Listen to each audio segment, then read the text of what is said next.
Welcome to Duke Fuqua Insights, a podcast where we explore faculty research and the actionable takeaways for business leaders at every level.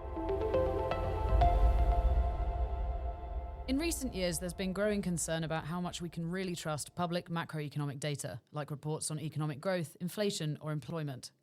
Some economists have even labelled it a macro data crisis, with the potential to undermine policymaking, financial markets, and public trust. That concern feels especially relevant now as the ongoing government shutdown has disrupted the release of several key economic reports. I'm Jenny Lawrence, an MBA student at Fuqua.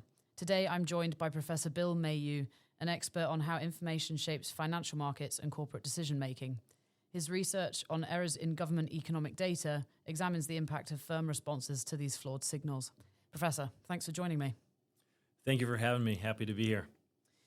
So whether it's a delay in data releases, as we're experiencing right now with the government shutdown, or a major revision after the fact, moments like these remind us how dependent we are on a steady flow of economic information. So let's start with the key issue being raised. Do you think we're in a macro data crisis? It is certainly a reasonable question to ask, given what you see happening in the world. For example, in March of 2025, there were articles about the UK's Office for National Statistics failure to maintain reliable economic data. The issue there pertained to errors when creating the producer price index and the service producer price index, which both flow into estimates of GDP, or gross domestic product. Mm-hmm. In the United States, in August of 2025, you may have heard about the Bureau of Labor Statistics that was in the news for revising a previously issued jobs number downward. A revision in macroeconomic data means that the originally provided data had an error in it, and essentially that needed to be fixed. Right.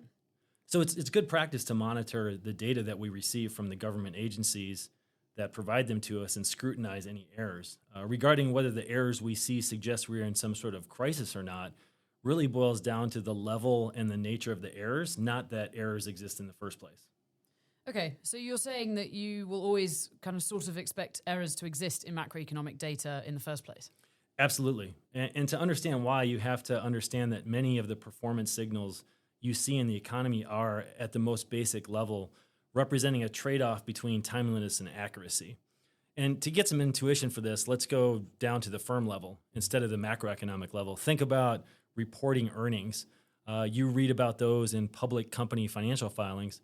And one of the first concepts taught to MBA students in introductory financial accounting is that earnings numbers in these reports may not fully represent economic truth.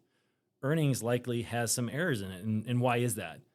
Because as investors, we would rather have a signal of performance that is not perfect but available now, rather than wait a long time to get a perfectly accurate signal.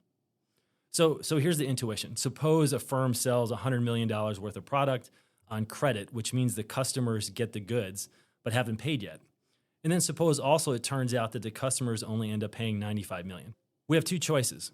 Report earnings now with $100 million in revenue and record an educated guess about the $5 million non-payment, knowing it can be wrong. Or wait, report earnings of $95 million in cash when it comes in.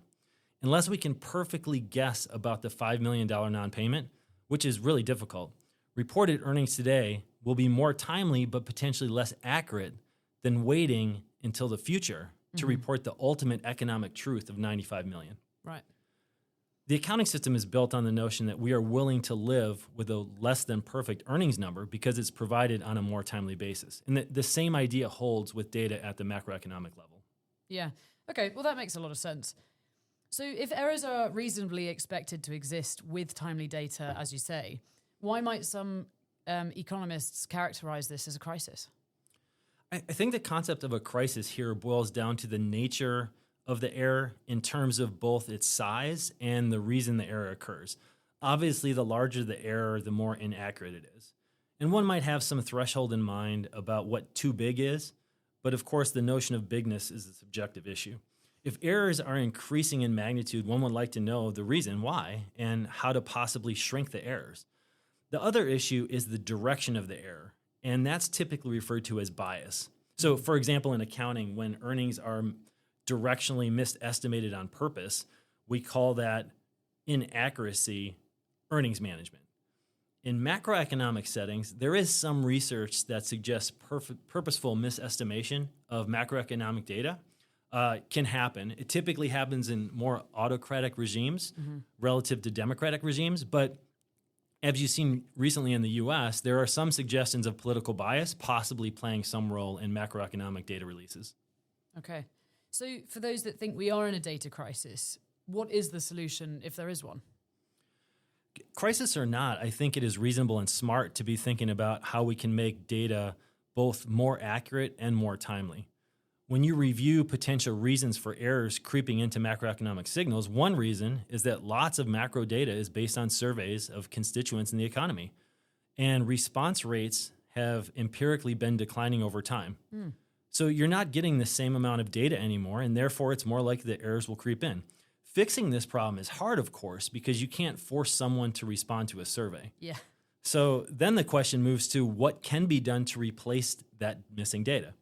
Some have suggested turning to private sector data. So for example, if employment data by the Bureau of Labor Statistics is poor, maybe payroll data from ADP, for example, could be useful to complement or even replace the government data. I feel like surveys are definitely have always been a tricky thing to to encourage people to do. To go back to your research, you focus on GDP, not employment data like the BLS. What made you want to study how firms respond to errors in the government's GDP reports? Well, GDP is a flagship metric in the economy, and it's been extensively studied in the economics literature. And as an accounting professor, I primarily studied firm communication during earnings conference calls, and I noticed at times large firms in the economy would sometimes speak about a GDP release and comment on whether their own performance was different from what the macroeconomic data suggested. So as a hypothetical example, if the BEA says GDP dropped by 1%, a firm might say, we are seeing growth, not contraction. What that implies potentially is that perhaps big public firms have a unique window into the true state of the macroeconomy. And if so, maybe big firms can see through the error that is inherent in GDP. If that's true, then maybe already available company data, which is easily available in SEC filings, could be a complementary source of macroeconomic data. But to even consider that idea, though, we have to first know if, on average, firms can actually see through the errors in GDP data. We can get a sense of that by seeing how publicly traded firms respond when GDP signals come out. Okay. So for listeners who don't follow data releases closely, can you just walk us through how the government's GDP estimates are created in the first place and maybe why the early numbers can differ so much from the final ones? So gross domestic product, or GDP, that's a measure of the market value of all the final goods and services produced within the United States in a given period of time. This is a quarterly measure, so if we want to know what happened in, say, quarter one of the year 2020, about 3 weeks after that quarter end, the GDP will be released as what they call an initial estimate. Less than half of the information in this estimate comes from survey data during those 3 months. The rest of it comes from extrapolations and trend data. Right. But then the BA continues to collect data and receive survey responses over time. With the new data they receive, they revise the initial estimate. The BA revisits this initial estimate at the 1-year mark and every 5 years. What this means is that as a researcher, we can use the final vintage of a given quarter's GDP estimate as the truth and compare it to the initial or the first GDP estimate that came out. The difference between those two, you could label the error in the original initial GDP estimate. So as researchers, we can decompose the initial GDP estimate into the true GDP component and the error component. Now, of course, this was not possible to do in real time for firms at the time the initial GDP release came out. But if firms can see through the initial GDP estimates to filter out the error, then we should see their behavior correlates differently with the true component of the initial GDP estimate versus the error component. Right, which again shows the value of more time to kind of refine the accuracy of the data. So your findings show that firms don't filter out that noise particularly. And if we look at what's going on at the employee level, how are managers typically reacting when a report looks strong? And what can some of the consequences of that reaction be? Well, what we find in the data is that firm earnings, capital expenditures by firms, production, inventory in a given quarter, all of those are positively associated with the GDP signal from the prior quarter. That means if the GDP signal is favorable today, next quarter firm earnings are higher, they invest more in capital, they produce more inventory, and they have more inventory on the shelf. Mm-hmm. If the signal is negative, we see reductions in all of these items. So importantly, this association is statistically the same for both the true component of the GDP signal and the error component. So if firms were able to filter out the error, we would have expected a smaller effect on the error portion of the initial GDP estimate relative to the true portion. Right, thank you. So something I found really interesting about your research is that firm-level overreactions can really amplify into larger economic swings. Can you just walk us through how that happens? Our findings for firm reactions next quarter are similar to what economists have documented at the macroeconomy level. That is, at the macroeconomy level, when GDP is favorable today, true GDP next quarter increases. However, this is typically where macroeconomists stop. But we extended our analysis at the firm level to 8 subsequent quarters to see what happens. What we found was that for the 4 quarters after the initial GDP announcement, as the GDP signal increased, firms increased capital expenditures, productions, and inventory levels. This stopped at 5 quarters after the announcement, but in the 5th through 8th quarters, we saw earnings fell. What this implies is that firms initially overreacted to the favorable initial GDP signal.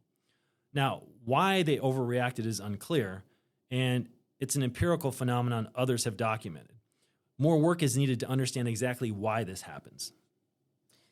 Okay, so final question. What would you say is the biggest takeaway for business leaders and policymakers about these errors that may exist in government data like GDP estimates? I think all we can say from our research at this point is that there's no evidence that firms on average can see through the errors inherent in initial GDP signals. So all that means is that we should pause before believing that data from the private sector, such as what we can obtain from public company financial reports, can substitute for what the BEA does. So we need to think of other ways to improve government data, which may be increasingly possible as new and creative ways of measuring economic activity occurs. Incredible. Thank you, Professor. It kind of sounds like there are some interesting business opportunities out there for all the innovators and connectors listening to this podcast. Professor, thank you so much for your time. Really appreciate hearing more about your research, and have a good day. Thank you.